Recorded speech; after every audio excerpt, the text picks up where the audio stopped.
Hello दोस्तों, कैसे हो आप सब। आई होप सब बढ़िया होंगे। तो आप सभी का हमारे यूट्यूब चैनल एग्री सर्वोत्तम पर बहुत बहुत स्वागत है। तो आपको जिसका बेसब्री से इंतज़ार हो रहा था उसका तो इंतज़ार ख़त्म हुआ, यानी कि आंसर की आ गई। एनटीए ने फाइनल आंसर की आपकी डाल दी और आपने सबने मार्क्स आपके मैच कर लिए। अब आपको रिजल्ट का इंतज़ार है, उसके साथ साथ रैंक का इंतज़ार है और कौन सी कॉलेज आपको मिलेगी उसके लिए बेचैनी आपकी शुरू हो गई। तो कुछ थोड़ी सी बेचैनी दूर करने के लिए हम आ गए हैं, ये वीडियो आपके लिए। तो सबसे पहले तो जो बेचैनी आपकी है वो 30% सीट्स, यानी कि जो आपकी स्टेट एग्रीकल्चर यूनिवर्सिटी है उनके अंदर 30% सीट के लिए काउंसलिंग होगी, उसके लिए बेचैनी है। एंड 100% जो सीट्स है वो आपकी सेंट्रल एग्रीकल्चर यूनिवर्सिटी, यानी कि जो आईसीआर डीम्ड है या आरएलबी सीयू झांसी जैसे पूसा वाली यूनिवर्सिटी है, उनकी बात कर रहे हैं, उनके लिए काउंसलिंग होगी। तो आज का ये जो वीडियो है वो प्लांट साइंस सब्जेक्ट के लिए होने वाला है। नेक्स्ट वीडियो जो हम लेके आएंगे वो अदर सब्जेक्ट्स के लिए लेके आएंगे। ठीक है, घबराइए नहीं। ठीक है, तो आज का ये जो वीडियो है उसमें कितने सीट्स हैं और कितनी सीट वहाँ पे आपकी जेआरएफ स्कॉलरशिप के लिए है कैटेगरी वाइज, उसकी बात करेंगे। तो सबसे पहले देखते हैं जीपीवी, जेनेटिक्स एंड प्लांट ब्रीडिंग। उसके अंदर 240 है, 248 सीट्स हैं टोटल्स। उसके अंदर 35 आपकी जेआरएफ सीट है और इस 35 में भी 28 आपकी जनरल या ओबीसी है, ईडब्ल्यूएस के लिए रिजर्व है, एंड एससी के लिए 5 एंड 2 आपकी एसटी कैटेगरी के लिए है। ठीक है, और पीडब्ल्यूडी के लिए भी 2 यहाँ पर रिजर्व है। अब ऐसे बात करें प्लांट पैथोलॉजी, तो उसमें 206 यहाँ पे टोटल सीट है, उसमें 29 आपकी जेआरएफ सीट एंड 23 उसमें से ओबीसी एंड जनरल के लिए रिजर्व है, एंड एससी एंड एसटी के लिए यहाँ पर 6 सीट्स हैं, एंड पीडब्ल्यूडी के लिए यहाँ पर 2 सीट्स हैं। माइक्रोबायोलॉजी में ऐसे 56 एंड 7 कैटेगरी वाइज इसको कैटेगराइज कर रखा है जेआरएफ सीट को 8611।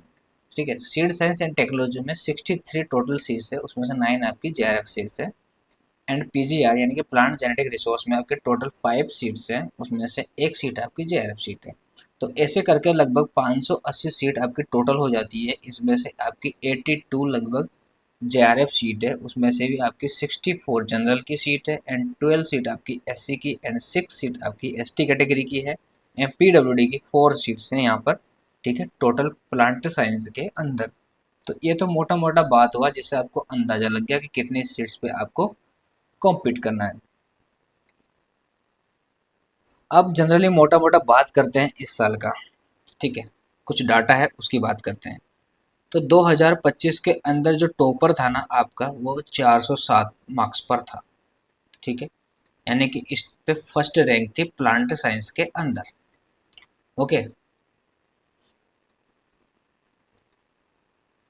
अब इस साल का टॉपर कितने पे रहने वाला है उसकी बात करते हैं। ठीक है, तो इस साल जो फर्स्ट रैंक आने वाली है ना वो आपकी 450 से 460 के बीच में आने वाली है। ठीक है, यूआर कैटेगरी के अंदर यानी कि जनरल के अंदर इतनी रैंक पे आपको फर्स्ट रैंक देखने को मिलेगी, इतने मार्क्स पर। ठीक, अब उसके बाद में बात करते हैं ओबीसी का टॉपर लगभग कितने पे रहने वाला है, तो वो अब 430 से 435 के बीच में वेरी करेगा। ठीक है, अभी तक जो डाटा मिला है उसके बीच में मैं उसके बिहाफ पे मैं बात कर रहा हूँ। ठीक है, अब एससी कैटेगरी है उसके अंदर आपको 415 से लेकर 420 के बीच में आपको टॉपर देखने को मिलेगा, एंड एसटी कैटेगरी के आपको 405 से लेकर 410 के बीच में टॉपर देखने को मिलेगा। अब ये कुछ नंबर आगे पीछे भी हो सकते हैं, लेकिन अभी तक जो डाटा है उसके अकॉर्डिंग तो इतना ही है। यानी कि ओवरऑल जो आपकी फर्स्ट रैंक है सारी कैटेगरीज की वो 400 प्लस रहने वाली है।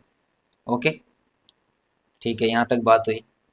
अब अगली बात करते हैं कि जो आपकी रैंक की रेंज है ना, रैंक की रेंज है यानी कि 1 टू आपकी 100 तक की जो बात करें, उसमें जो रेंज रहने वाली है मार्क्स की वो लगभग 450 से लेकर 380 तक वेरी करेगा। यानी कि 450 आपकी फर्स्ट रैंक देखने को मिलेगी, एंड 380 पे लगभग आपकी 100 देखने को मिलेगी। इतना ये आपका वेरी करने वाला है।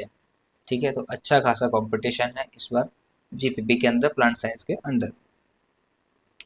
अगर आपके 300 से लेकर 295 या 280 तक मार्क्स आ रहे हैं, तो आपकी जो रैंक है ना वो लगभग यहाँ पर हमको 500 से 520 के बीच में देखने को मिलेगी। ठीक है, तो इतना टफ कंपटीशन है लगभग, बहुत ज़्यादा यहाँ पे, क्योंकि पेपर बहुत ही इजी आया है, तो इसलिए रैंक यहाँ पर आपको ऐसे देखने को मिलेगी। अब पिछले साल की बात करते हैं कि कितने रैंक तक कौन सा कॉलेज मिला था। ठीक है, तो सबसे पहले जनरल कैटेगरी की बात करते हैं, तो उस पर लगभग 638 पे जीपीवी मिल गया था। ठीक है, जेनेटिक्स एंड प्लांट ब्रीडिंग मिल गया था, मैं पैथोलॉजी की बात नहीं कर रहा हूँ, जेनेटिक्स प्लांट ब्रीडिंग की बात कर रहा हूँ। 638 मार्क्स पे, सॉरी, रैंक पे मिल गया था। ठीक है, यहाँ पे मैं रैंक की ही बात कर रहा हूँ।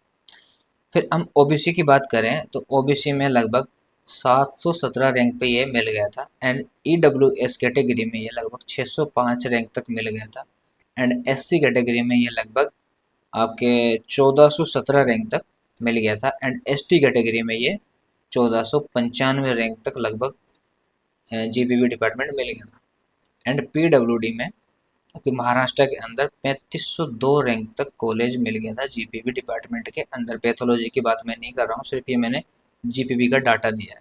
अगर आपको सारे सब्जेक्ट का डाटा चाहिए तो हमारे टेलीग्राम पे पीडीएफ पड़ा हुआ है, वहाँ जाके आप देख सकते हो। ठीक है, तो एक मोटा मोटा एक अंदाज़ा था, इससे आपको ये अंदाज़ा लग जाएगा कि आपकी रैंक कहाँ पे आ रही है और आपको कौन सा डिपार्टमेंट मिलने वाला है।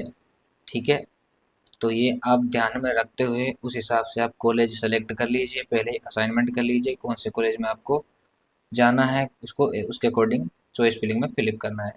ठीक है, थैंक यू सो मच। तो ये था।